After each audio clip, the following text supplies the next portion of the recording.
Mga bro, eto na ang level up na hinihintay natin. The Armed Forces of the Philippines, o AFP, is going all in para sa tunay na depensa ng bayan.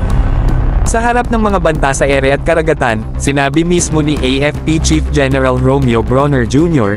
sa recent na dialogue sa India na dagdag missile systems, warships, at multi-role fighter jets ang paparating. Hindi na to drawing, ito na ang bagong anyo ng AFP sa panahon ng modernong gyera. Mga bro, hindi lang ito pagbili ng gamit, integration ang goal.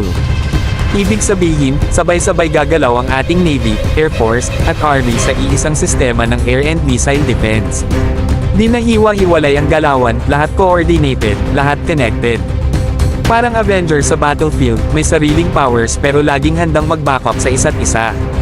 Ganito ang tunay na joint force capability, mga bro. At hindi lang one-time big-time ang plano, long-term at seryoso. Ang AFP modernization ay nakaangkla sa isang malawak at matibay na roadmap.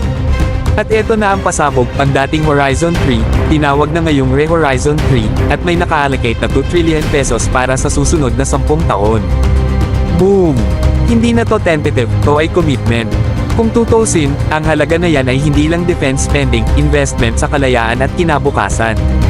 Kasi habang may gyera sa ibang bahagi ng mundo, tayong mga Pilipino ay sinisigurado na may capability tayong pumalag kung may sumubok manggulpi ng teritoryo natin. Hindi tayo naghahanap ng away, pero kung lalapit ka sa bakuran namin, may panable kami. At mga bro, huwag nyo isipin na puro imported lang ang plano. Alam na natin ngayon na kasama sa long-term vision ng AFP ang technology transfer at local production.